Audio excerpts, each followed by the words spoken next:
Hello student, welcome to my online classes. हम MSc final year के लिए theory of relativity पढ़ रहे थे। इसमें हमने पार्ट नंबर 9 तक कंप्लीट कर लिए थे। आज हमारा पार्ट नंबर 10 रहने वाला है रिलेटिविटी का। यूनिट हमारी सेकंड चल रही थी। एमजेएसयू यूनिवर्सिटी के लिए तो पर्टिकुलर रूप से है, पर जिस भी यूनिवर्सिटी के सिलेबस में थ्योरी ऑफ रिलेटिविटी आप इस वीडियो को देख सकते हो। तो हमने कल मिनकाउंट्स के स्पेस के बारे में पढ़ा था, टाइम इंटरवल के बारे में पढ़ा था। उसमें हमने क्या पढ़ा था कि हमारे पास में कोई भी मैट्रिक्स हो, कोई मैट्रिक्स जैसे कि S12 स्क्वायर, ये मैट्रिक्स अगर इस फॉर्म में है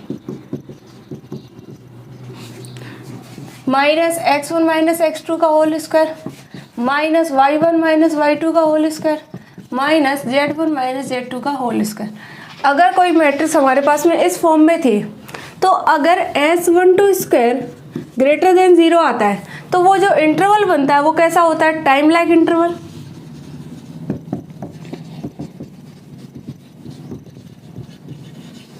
अगर इसकी वैल्यू S12 स्क्वायर की वैल्यू इक्वल्स टू में 0 होती है तो ये कैसा बन जाता है? तो लाइट लाइक बन जाता है। अगर S12 स्क्वायर की वैल्यू लेस देन 0 हो, लेस देन 0 होती है तो ये क्या बन जाता है आपका? Space like interval. ठीक है, तो ये तीन कंडीशंस के बारे में हमने पढ़ा था कि अगर कोई मैट्रिक्स इस फॉर्म में दी हुई हो तो हमारे पास में S12 स्क्वायर की वैल्यू ग्रेटर देन 0 तो टाइम लाइक, इक्वल 0 तो लाइट लाइक, लेस देन 0 तो स्पेस लाइक। ठीक है, जिसमें से हमने टाइम लाइक के बारे में प्रूफ भी कर लिया था। आज हम प्रूफ करेंगे लाइट लाइक के लिए और स्पेस लाइक के लिए। इन दोनों के लिए क्या करने वाले हैं? प्रूफ करने वाले हैं। दोनों ये कंडीशंस को लेकर के सॉल्व आउट करेंगे। ठीक है, तो इसमें लिखना सबसे पहले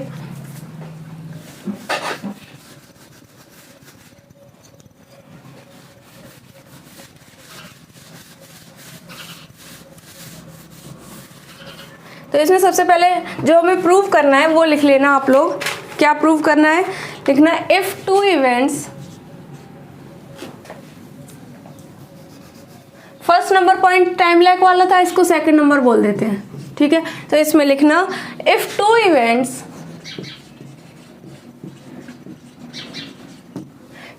events are connected by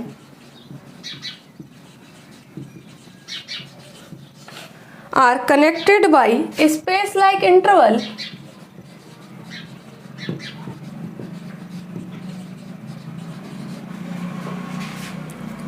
there exists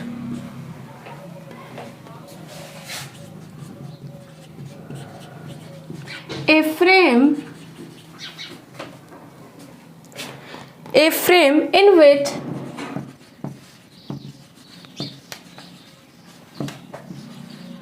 they happen simultaneously।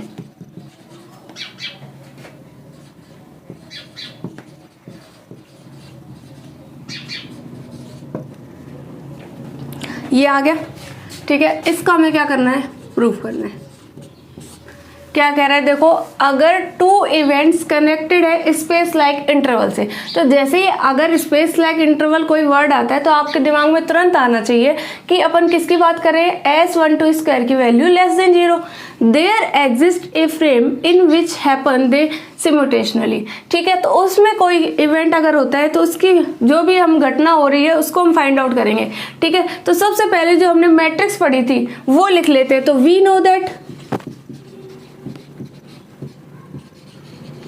हमने मैट्रिक्स क्या पढ़ी थी? S12 square is equal to C square T1 - T2 का स्क्वायर माइनस x1 - x2 का whole square minus y1 - y2 का whole square minus z1 - z2 का whole square. ये पढ़ा था। इसको करने के बाद में हम क्या लेते थे? इस मैट्रिक्स को लिखने के बाद में हम कोऑर्डिनेट लिख लेते। तो अब लिख लेना, इसमें लिखना we take two events as क्या क्या कोऑर्डिनेट लेते थे? एक तो 0 0 0 0 और x 0 0 t, यही लेते थे। ये क्या आ गए? अपने कोऑर्डिनेट्स आ गए। तो लिखना देन अब बताओ, ये कोऑर्डिनेट ले लेंगे तो इस पर तो सारी वैल्यू 0 हो गई। अगर ये वाला कोऑर्डिनेट लेंगे तो इसमें y और z 0 है, सिर्फ x और t की वैल्यू आएगी, तो यहाँ पर वैल्यू क्या आ जाएगी, s12 square is equals to किस फॉर्म में आ जाएगा, c square, t1 minus t2 की वैल्यू t के बराबर, तो t स्क्वायर माइनस इसकी वैल्यू x स्क्वायर। यहाँ तक की वैल्यू समझ में आ गई।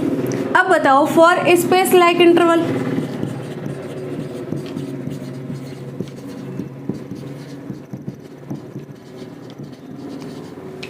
स्पेस लाइक इंटरवल के लिए इसकी वैल्यू क्या होती है, लेस देन 0, इसका मतलब इसकी वैल्यू भी क्या हो गई, लेस देन 0।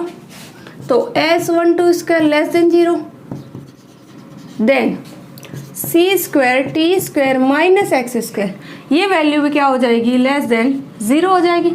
ठीक है, अब यहाँ से देखो c square T square value क्या आ जाएगी, less than x square, T square upon क्या ले ले, x square is less than 1 upon C square, ये वैल्यू आ जाएगी। अब t अपॉन एक्स की वैल्यू निकाले तो क्या आ जाएगी, लेस देन 1 अपॉन सी, यही वैल्यू आ जाएगी। और साथ में इसका क्या आ जाएगा, मोड आ जाएगा। तो t अपॉन एक्स की मोड की वैल्यू क्या हो गई, लेस देन 1 अपॉन सी हो गई। अब इसके आगे लिखना,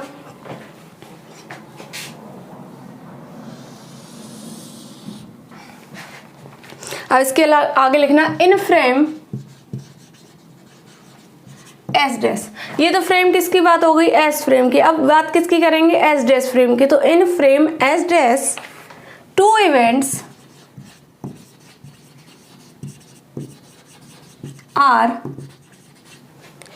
गिवन बाय, कोऑर्डिनेट क्या हो जाएंगे फ्रेम एस डैश में, 0 0 0 0, और दूसरा वाला कोऑर्डिनेट जो आएगा वो क्या आएगा, डैश के टर्म में, तो x dash 0 0 t dash.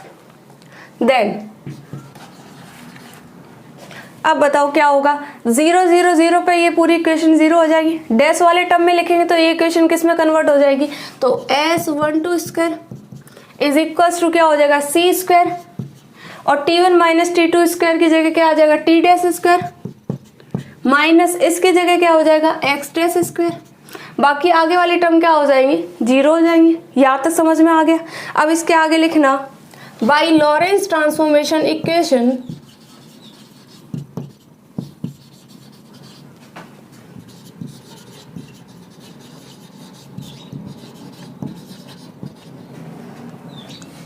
We have, Lorentz transformation equation से हमारे पास में टी डैश की वैल्यू क्या होती है, तो लिखना t dash is equals to क्या होता है, t minus we x upon C square upon under root 1 minus we square upon C square, ये वैल्यू होती है हमारे पास में। यहाँ से x अपॉन सी स्क्वायर कॉमन निकाल लेंगे तो ये वैल्यू किस में कन्वर्ट हो जाएगी, x अपॉन सी स्क्वायर कॉमन निकालेंगे तो यहाँ क्या आ जाएगा, t c square upon x minus v upon under root 1 minus we square upon C square, ये वैल्यू आ गई यहाँ तक की। अब देखो क्या होगा,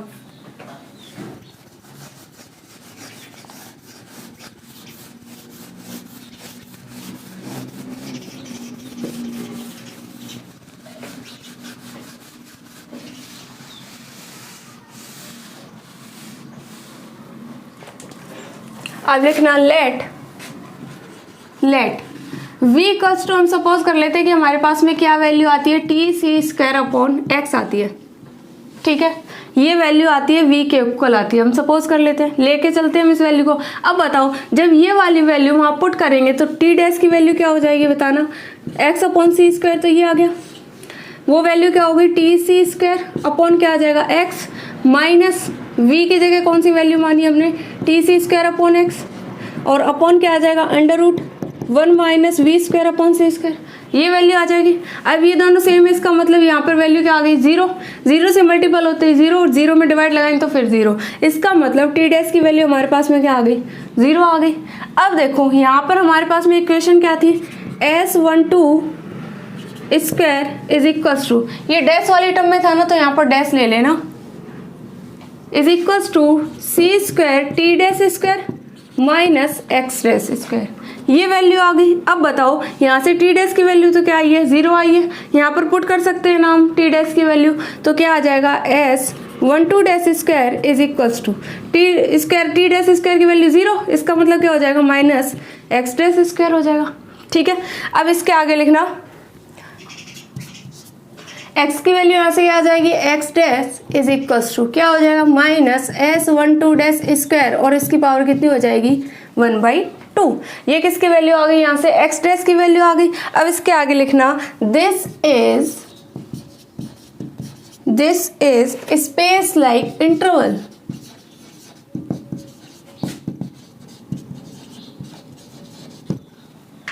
ठीक है, तो हमने क्या करा, फ्रेम एस में लेके चले। सबसे पहले हमारे पास में मैट्रिक्स थी, उसके कोऑर्डिनेट ले लिए। फिर स्पेस लाइक के लिए कंडीशन क्या होती है, लेस देन 0 वाली, तो उसको सॉल्व आउट करके हमने फाइंड आउट कर लिया। फिर फ्रेम एस डैश ले लिया और उसमें कोऑर्डिनेट ले लिए। फिर जो हमारे पास में इक्वेशन आई थी उससे टी डैश की वैल्यू लॉरेंस ट्रांसफॉर्मेशन इक्वेशन से निकाली, तो हमारे पास में वैल्यू क्या आ गई, 0 आ गई। और टी डैश की वैल्यू को हमने यहाँ पर पुट करा तो हमारी इक्वेशन क्या बन गई, आपकी ये वाली। ठीक है, यहाँ से किसकी वैल्यू निकाली हमने, एक्स डैश की वैल्यू निकाली, तो this is space like interval. तो ये किसके लिए, स्पेस लाइक इंटरवल के लिए हमारा फॉर्मूला आ चुका है। अब इसके बाद में अगर कोई 2 इवेंट्स ले लें और वो किससे कनेक्ट हो, लाइट से कनेक्ट हो, तो there exist a frame in which they happen simultaneously. तो ये हमें क्या करना है, आपकी बार प्रूव करना है। तो इसकी थर्ड कंडीशन है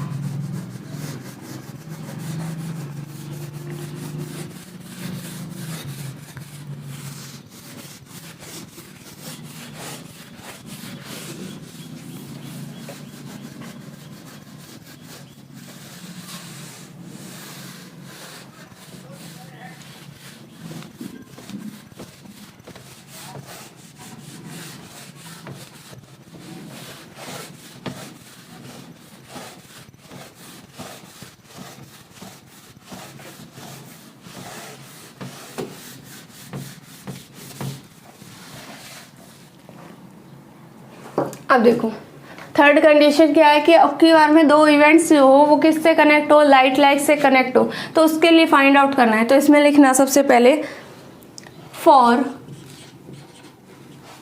लाइट इंटरवल,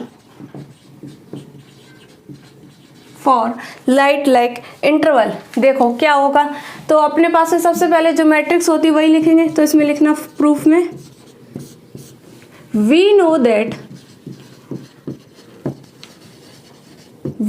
that हम क्या जानते हैं, वो मैट्रिक जानते हैं। तो मैट्रिक क्या आ जाएगी हमारे पास में, S12 square is equals to C square T1 minus T2 square. फिर क्या आ जाएगा, minus x1 minus x2 square minus y1 minus y2 square minus z1 minus z2 square. ये वैल्यू होती है हमारे पास में।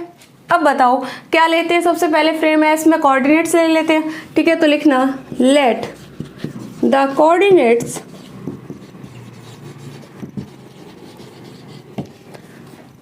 क्या लेते हैं, तो आपको पता है पहला वाला कोऑर्डिनेट 0 0 0 0 ले लेते हैं, एंड सेकंड कोऑर्डिनेट क्या होता है, x 0 0 t। अगर ये कोऑर्डिनेट हो तो ये वाली जो इक्वेशन आई है वो किस फॉर्म में आ जाती है, तो S12 square is equals to ये वैल्यू क्या आ गई, C स्क्वायर। ये वैल्यू किस में कन्वर्ट हो जाएगी, T स्क्वायर में, माइनस ये वैल्यू x स्क्वायर। y और z की वैल्यू तो पहले ही 0 है तो इसका मतलब 0 हो गई। तो अपने पास में इक्वेशन क्या आ गई, ये आ गई। अब लिखना फॉर लाइट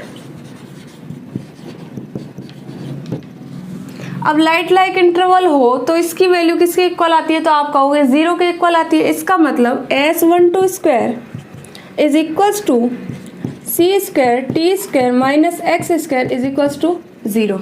ये वैल्यू आ गई। ठीक है, इसका मतलब ये 0 है तो ये भी 0 हो जाएगा। तो C square T square minus x square, इसकी वैल्यू भी क्या आ गई, 0 आ गई। यहाँ से वैल्यू सॉल्व करेंगे तो C square T square equals to क्या आ जाएगा, एक्स स्क्वायर आ जाएगा। C स्क्वायर की वैल्यू निकालेंगे तो क्या आ जाएगा, X square upon T square आ जाएगा। और C की वैल्यू निकालेंगे तो मोड ऑफ क्या आ जाएगा, x अपॉन टी आ जाएगा। तो ये जो फैक्टर है ये हमारा किसके लिए आता है, लाइट इंटरवल के लिए हमारा फैक्टर फाइंड आउट हो जाता है। ठीक है, अब इसके आगे लिखना, हेडिंग डालना, इसमें 2 लाइन और है वो भी लिख लो, यही लिखना देन नाइदर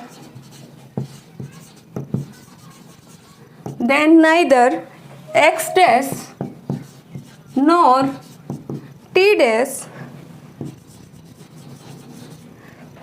equal to 0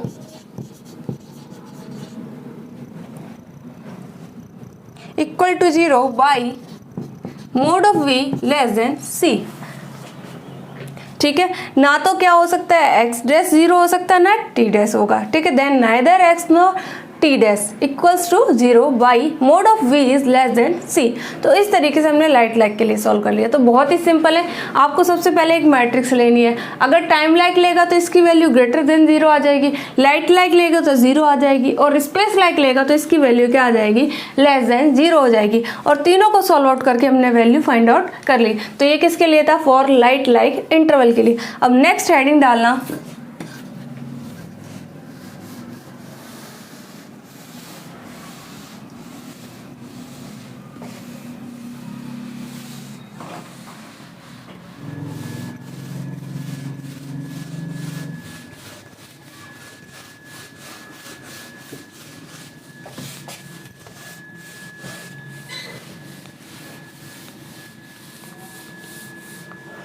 अब नेक्स्ट हेडिंग लगाना रिलेटिविटी एंड कैजुअलिटी।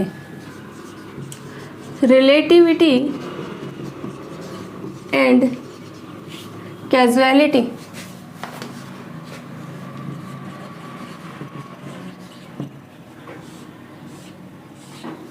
अब इसमें क्या होगा कि हमारे पास में दो इवेंट्स होंगे, एक तो होगा P1, एक होगा P2।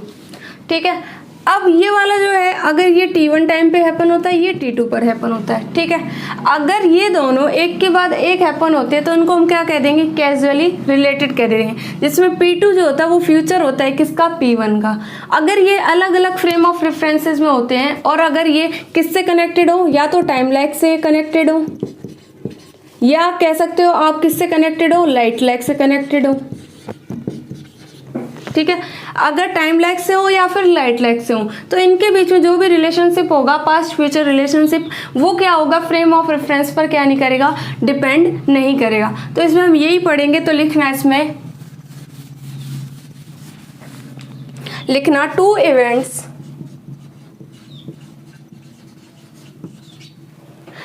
events P1 and P2 are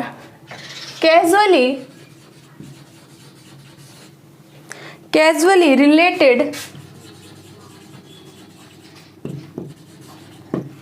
if one's happen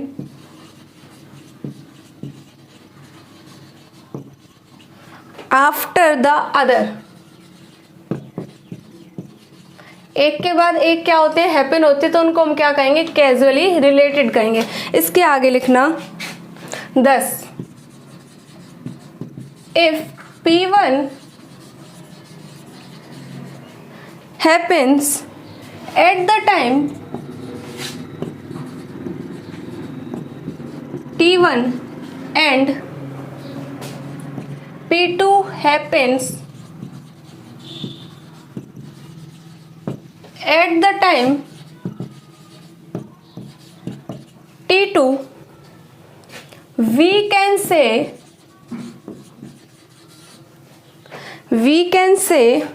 that P1 is the cause and P2 is consequence, provided T2 greater than T1।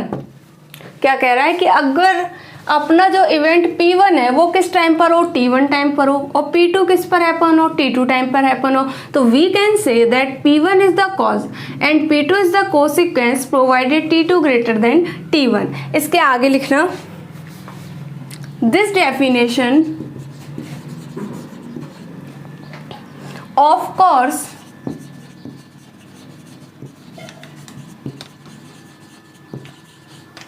depends on the frame of reference।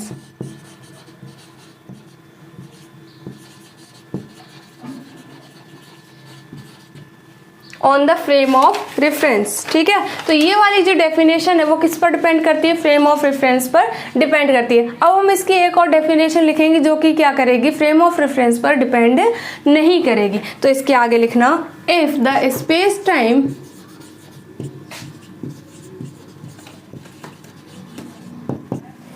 if the space time interval between the two events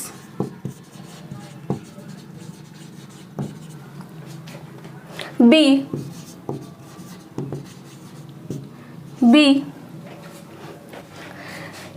time like or light like, then their past future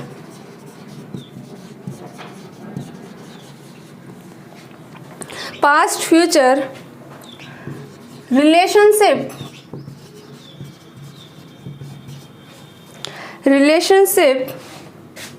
is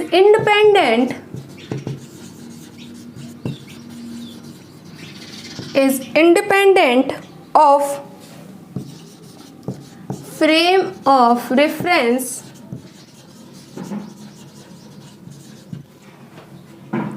if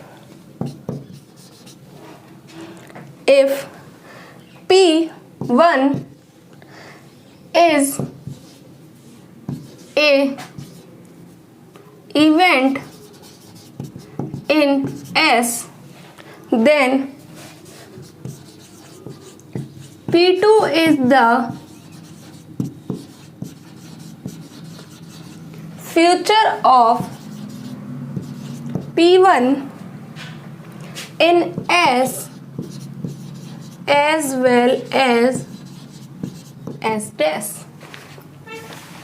अगली definition इसकी क्या है कि if the space time interval between the two events be time like और light like, अगर या तो वो टाइम लाइक हो या फिर क्या हो लाइट लाइक हो, तो then there past future relationship independent of frame of reference, तो वो उसका बीच का जो पास्ट फ्यूचर रिलेशनशिप है वो फ्रेम ऑफ रेफरेंस पर क्या नहीं करता, निर्भर नहीं करता। If P1 is an event in S then P2 is the future of P1, तो P2 जो है वो फ्यूचर है किसका, P1 का in system S as well as S dash, जिस तरीके से एस में है उसी तरीके से किस में है, एस डैश में। यहाँ तक आपको क्लियर हो गया।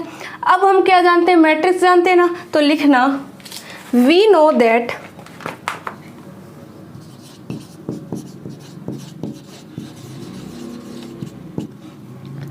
S12 square is equals to C square T1 minus T2 square minus X1 minus X2 square minus Y1 minus Y2 square minus Z1 minus Z2 square. ये अपने पास में क्या होती है, मैट्रिक्स होती है। फिर हम दो फ्रेम लेके चलते हैं, एक S फ्रेम और एक S डैश फ्रेम, और दोनों में क्या आ जाते हैं, अलग अलग कोऑर्डिनेट आते हैं और उसको हम क्या करते हैं, सॉल्व आउट करते हैं। तो इसके आगे में वही करना है, तो इसमें लिखना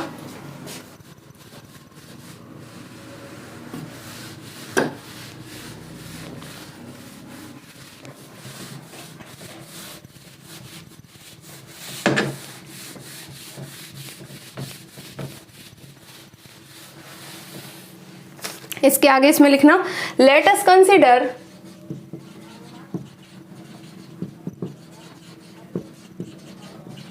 कंसीडर टू इवेंट्स, एक तो 0 0 0 and x 0 0 t in system S such that, अगर ये कोऑर्डिनेट हो सिस्टम S में तो हमारे पास में ये इक्वेशन क्या आ जाएगी, S12 square is equals to C square, ये किस में कन्वर्ट हो जाएगा, T स्क्वायर में, और ये किस में कन्वर्ट हो जाएगा, X स्क्वायर में। अब कनेक्ट किससे, टाइम लैग से और किससे, लाइट लैग से। तो टाइम लैग से होंगे तो ये क्या हो जाएगा, ग्रेटर देन हो जाएगा, ठीक है। इसकी वैल्यू किससे ग्रेटर देन होगी, 0 से, और अगर लाइट लैग होगा तो इक्वल 0 होगी। इसका मतलब C square T square minus X square is greater than equals to 0। ये आ गया, इसको कोई भी इक्वेशन जैसे कि ए नाम दे दिया। अब इसके आगे लिखना in system S dash, in system S dash the coordinates of the events is क्या आ जाएगा एस डैश में 0 0 0 और 0 एंड डैश में होगा तो डैश वाले एलिमेंट आएंगे, तो एस डैश 0 0 टी डैश ये एलिमेंट आ गए। देन बाय लॉरेंस ट्रांसफॉर्मेशन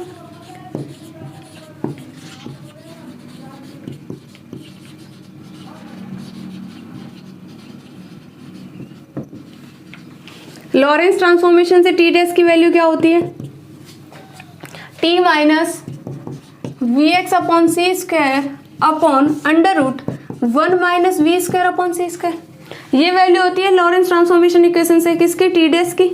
ये वैल्यू आ गई, यहाँ से क्या कॉमन निकालें, टी कॉमन निकालें, तो वैल्यू क्या आ जाएगी, टी कॉमन निकाल लिया 1 minus we x upon C square T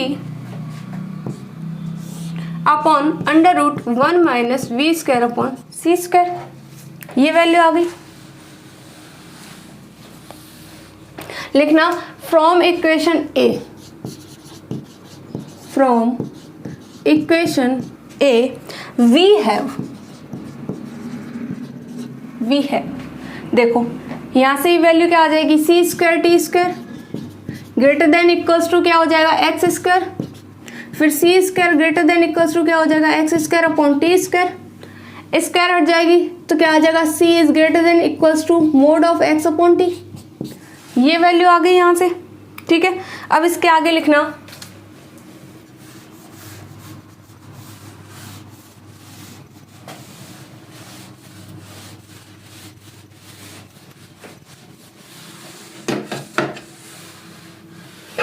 अब इसके आगे देखना x अपॉन टी का मोड किससे लेस देन इक्वल्स टू आ गया, c से, इसको इक्वेशन नंबर 1 कह दो, ठीक है। अब लिखना लेट x अपॉन टी का mod is equals to v। क्या मान लिया, x अपॉन टी की जगह क्या मान लिया, v मान लिया, तो ये इक्वेशन किस फॉर्म में आ जाएगी, तो लिख सकते हैं ना क्या, v अपॉन सी का mod is less than equals to क्या आ जाएगा, 1 आ जाएगा। ये वैल्यू आ गई। अगर x अपॉन टी की जगह v पुट करेंगे तो v अपॉन सी हो गया, is less than equals to क्या हो गया, 1 हो गया। अब इसको लिख लेना इक्वेशन नंबर, ये वाली जो इक्वेशन है ना इसको इक्वेशन नंबर 2 कह दो, इसको इक्वेशन नंबर 3 कह दो। अब इसके बाद में लिखना now multiplying the equation 1 and 3। अब क्या करें, इक्वेशन 1 और 3 को क्या कर दे, मल्टीपल कर दे, तो वैल्यू क्या आएगी, देखो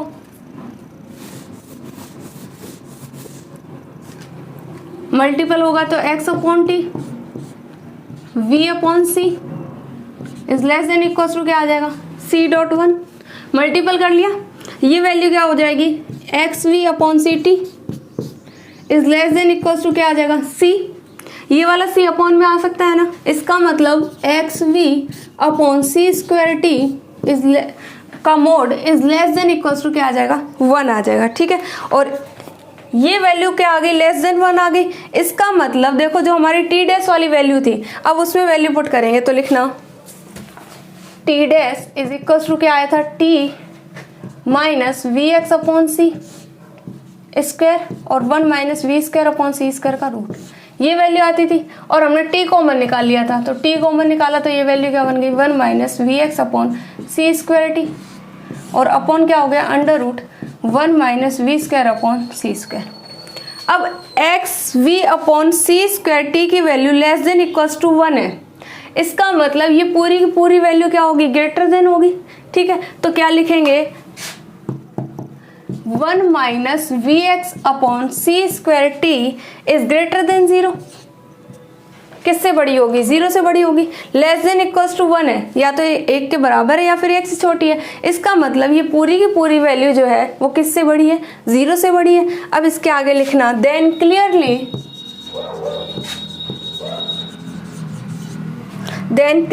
T dash is greater than 0 when t greater than 0 and t dash is less than 0 when t is less than 0। ये वैल्यू समझ में आ गई आपको।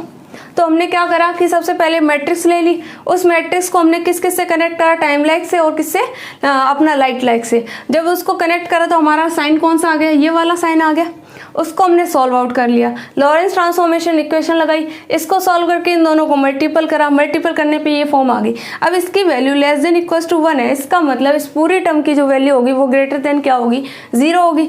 इसका मतलब then clearly t dash is greater than 0 when t less greater than 0 and t dash less than 0 when t is less than 0। यहाँ तक हो गया। ये किसके लिए हो गया, अपने लाइक के लिए और टाइम लाइक के लिए। अब एक अपना बचा है कौन सा, स्पेस लाइक के लिए, तो उसके लिए लिखेंगे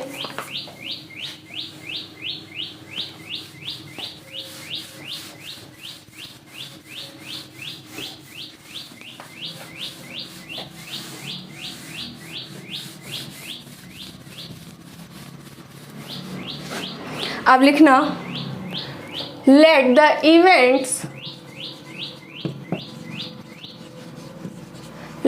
events are connected by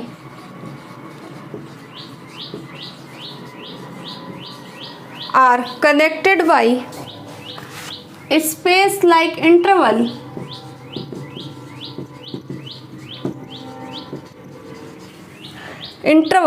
then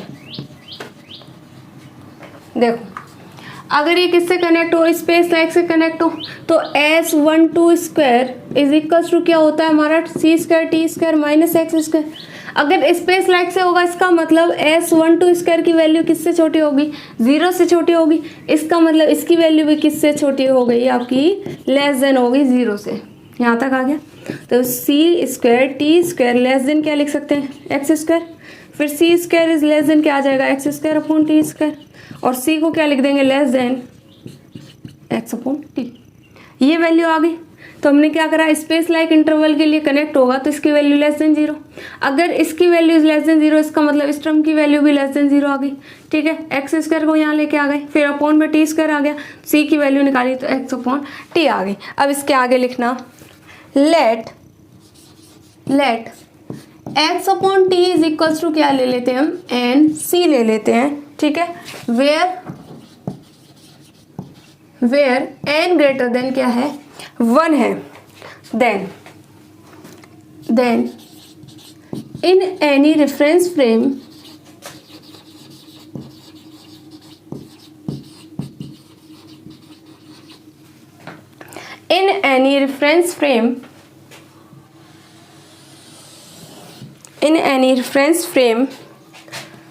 mod of v upon c is less than 1 upon n।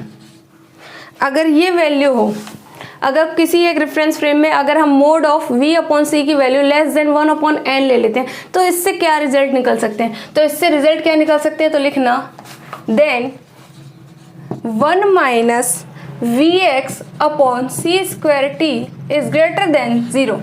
अगर ये v अपॉन सी की वैल्यू लेस देन है 1 अपॉन n से, इसका मतलब 1 minus we x upon C square T की वैल्यू ग्रेटर देन 0 आएगी। जब t डैश ग्रेटर देन 0 तो t ग्रेटर देन 0, जब t डैश लेस देन 0 तो t भी क्या होता है, लेस देन 0 होता है। तो लिख लेना and t dash greater than 0 when t greater than 0 and t dash less than 0 when t is less than 0।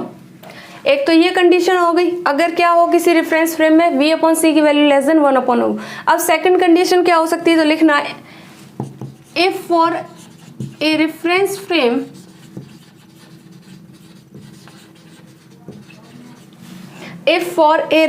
Frame 1 upon n is less then v upon c and less than 1।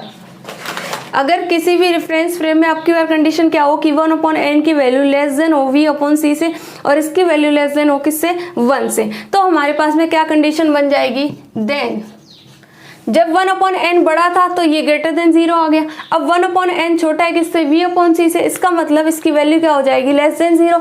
तो 1 minus we x upon C square T is less than 0। ये value किससे छोटी आ गई, 0 से छोटी आ गई। तब हम क्या लिख सकते हैं, and t dash is greater than 0 when जब ये वैल्यू 0 से छोटी है, इसका मतलब टी डैश की वैल्यू ग्रेटर देन 0 कब होगी? जब टी की वैल्यू क्या होगी? लेस देन 0 होगी। और टी डैश की वैल्यू लेस देन 0 कब होगी? जब टी की वैल्यू क्या होगी? ग्रेटर देन 0 होगी। यहाँ पर क्या होगा? अपोजिट होगा। जबकि यहाँ पर क्या था कि v अपॉन सी की वैल्यू लेस देन 1/n, तो इसकी value greater than 0। Greater than 0 कब? जब टी डैश की वैल्यू ग्रेटर देन 0, तो टी की value greater than 0। T dash की वैल्यू लेस देन 0, तो टी की वैल्यू भी लेस देन 0। अगर किसी रेफरेंस फ्रेम में अगर आपकी ये वाली कंडीशन हो तो क्या होगा कि इसकी वैल्यू क्या हो जाएगी? Less than 0। तो कब होगी? जब क्या होगा? टी की वैल्यू लेस देन 0, तो ये वाली वैल्यू क्या हो जाएगी? बड़ी हो जाएगी। जब टी की वैल्यू ग्रेटर देन 0 होगी तो इसकी वैल्यू क्या हो जाएगी? लेस देन हो जाएगी। यानी क्या हो जाएगा? अपोजिट हो जाएगा। अब इसके बाद में लिखना दिस रिलेशनशिप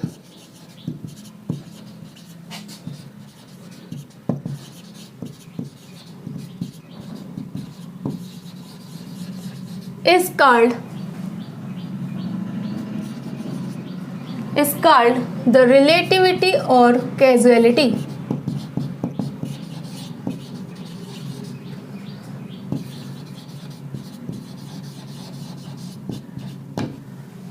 तो ये अपना क्या हो गया? रिलेटिविटी या फिर कैजुअलिटी हो गया। ठीक है, तो हम दो इवेंट लेकर चले थे। ठीक है, इसमें से दो इवेंट में एक t1 टाइम पे था, एक t2 टाइम पर था। फिर वो दोनों अगर टाइम लैग से हों और लाइट लैग से कनेक्ट हों तो उसके लिए इक्वेशन फाइंड आउट कर ली। अब वो स्पेस लैग के लिए होता है तो ये वाली कंडीशन फाइंड आउट कर ली। अब हमारे पास में दो कंडीशन आती हैं, v अपॉन सी की वैल्यू या तो लेस देन 1/n हो या फिर इससे क्या हो? लेस देन हो या फिर क्या हो? ग्रेटर देन हो। ठीक है, अगर ये वैल्यू क्या होगी? 1/n की वैल्यू बड़ी होगी तो इसकी वैल्यू ग्रेटर देन 0 हो जाएगी। तो टी डैश ग्रेटर देन 0 तो T greater than 0, t dash less than 0 तो टी लेस देन 0। ऐसे ही इसमें क्या होगा कि 1/n की वैल्यू क्या हो जाएगी? लेस देन v अपॉन सी, तो इसकी वैल्यू भी क्या हो जाएगी? लेस देन क्या हो जाएगा? 0 हो जाएगा। तो इसमें कौन सी हो जाएंगी पोजिशंस? अपनी अपोजिट वाली हो जाएंगी। तो this relationship is called the relativity and casualty.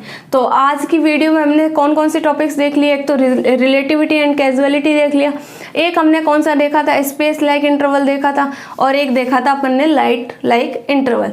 तो ये 3 टॉपिक जो थे वो आज की वीडियो में हमारे कंप्लीट हो गए। इसके आगे हम नेक्स्ट वीडियो में पढ़ेंगे। Thank you so much.